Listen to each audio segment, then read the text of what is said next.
I am Ferdinand Marcos, and I am the President of the Republic of the Philippines.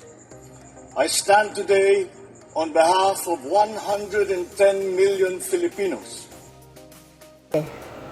Hi everyone, hello universe, it's me again. Shout out sa inyo mga kababayan. But anyway, meron tayong upload videos update. Okay, si Saldico. Na sinasabi nila na siyang magpabagsak sa Pangulo. Sino kayong naniniwala, di ba? Di yung mga dilis. Yun lang naman eh. But anyway, dahil dito kay Saldico, ayon po doon sa aking nabasa, siya po ay nasa Europe. Ngayon, ay gumagalaw na po ang pamahalaan para nang sa ganon, mapauwi siya sa Pilipinas. Kaya, abangan po natin yan sa darating mga panahon. Hindi po madali, proseso po lahat yan. Kasi nga, mailap. So, siyempre, ika nga, ang pamahalaan, gumagalaw na. Hindi lang gumagalaw na, gumalaw na talaga. Di ba? Parang si Tibis lang no? Napauwi sa takdang panahon. So dahil dito mga kababayan, sabi po dito ng mga akusado na kasamahan niya, no? Ito short lang.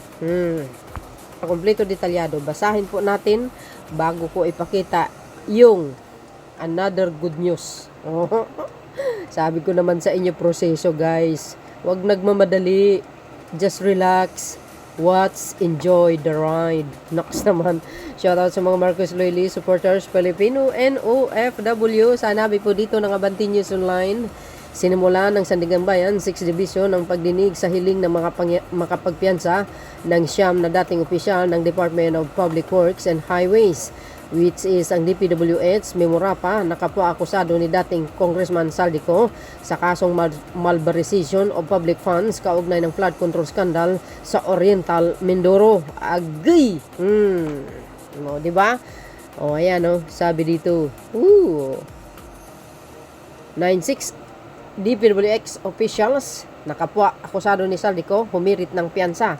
Para kompleto detalyado, again, basahin po natin para buo po natin mga beswa, tuloy, tingnan natin kung mapagbigyan sila.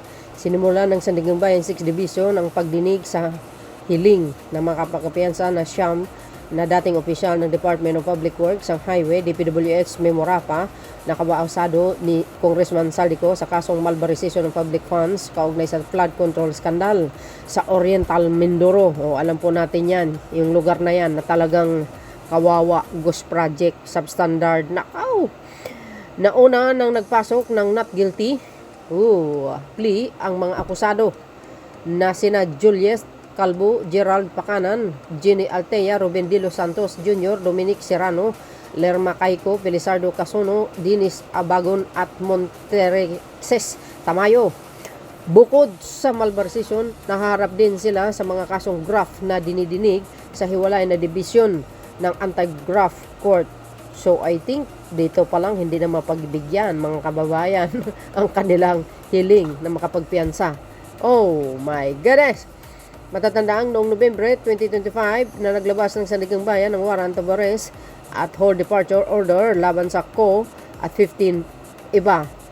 Kaiko at ang 15 iba pang DPWH official at mga kinatawan ng Sunwest Incorporation kaugnay ng umano'y 289.5 million substandard road dike project sa Oriental Mindoro. Sa ngayon, hindi pa nahuhuli si Ko at ilan pang mga akusado habang nagpapatuloy ang pagdinig ng kaso. Yes! Sabi ko nga, proseso po yan, kaya maghintay tayo guys. Mabigla na lang tayo niyan na nahuli si Saldico. Ang pamahalaan kumikilos, trust the expert. Our President Ferdinand Marcos Jr. Yan pa, tahimik, pero mabangis. Mapanganib ang galaw. So dahil dito mga kababayan, alam po natin si Saldico, malaki ang kanyang kinakaharap. Siguro masasabi natin, nagnakaw sa kaba ng bayan. Dahil dyan mga bes, sinasabi po natin, marangya ang kanyang buhay at kailangan masawata at maibalik sa bansang Pilipinas ito si Saldico na kung saan nagtatago. Ika nga, walang usok, hindi umuusok. Kung wala kang kasalanan, bakit kailangan mo magtago, di ba? Dahil may kasalanan siya, nagnakaw, ayun, nagtago. Hindi itulad ni Speaker Martin Romualdez, hindi nagtago. Di ba? Ganun dapat ang may malinis ang konsensya na hindi nagnakaw, pero pinipilit ng mga dilis na nagnakaw si Speaker Martin. Alam po natin, target nila ang gobyerno eh. Siyempre, Marcos ang nakaupo. Obvious na po yun.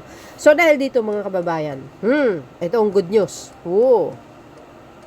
Nakumpiska po ng pamahalaan ang mga ibang ari-arian ni Saldico. Wow, social ito guys ha.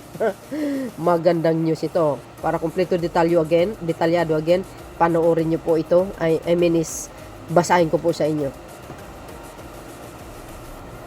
Sabi dito mga kababayan ng 1PH, January 8, 2026. Sabi dito, nasamsam ng mga awtoridad ang ilan sa mga luxury vehicles na pagmamayari ng dating kongresista ang si Saldico ngayong Huwebes, January 8. OM goes. Talaga naman. Titingnan natin yung mga itsura guys ha.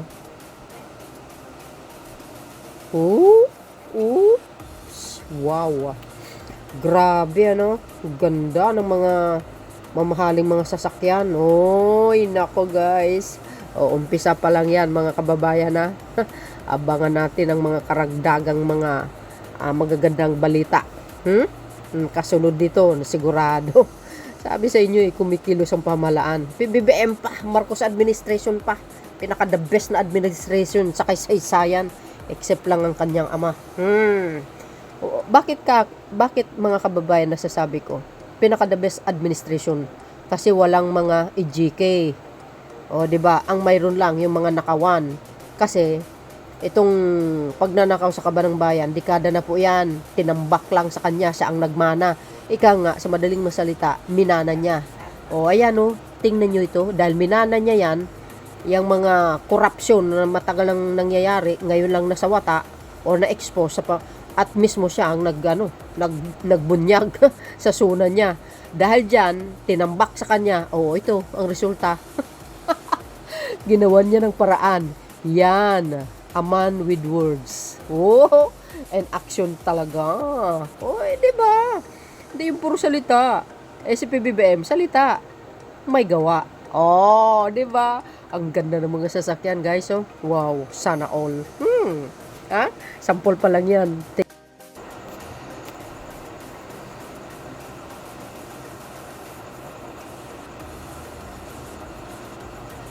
Nakita nyo yan? Yan. Yung mga sasakyan ni Saldico, grabe, ang gara. Imported, mga bes. Kudos naman sa ating mga autoridad. Ilan ba yan?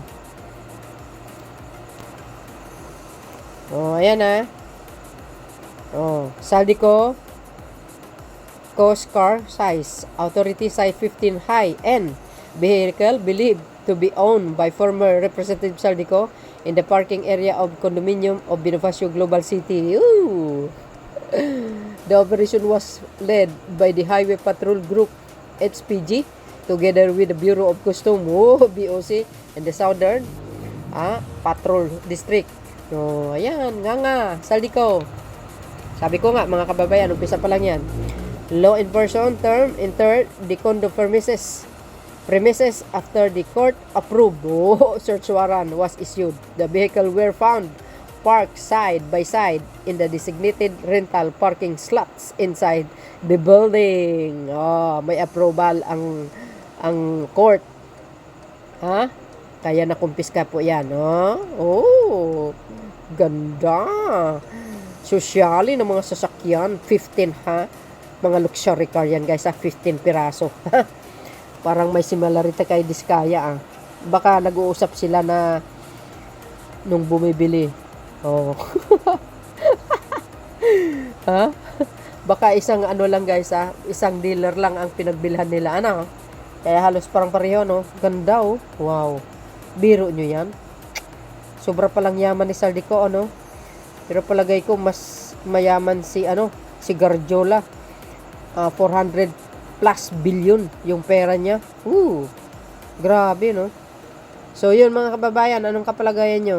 Don't forget to like and hit the button bell para lagi kayo updates sa aking mga upload videos. There's more. God bless. Palabi!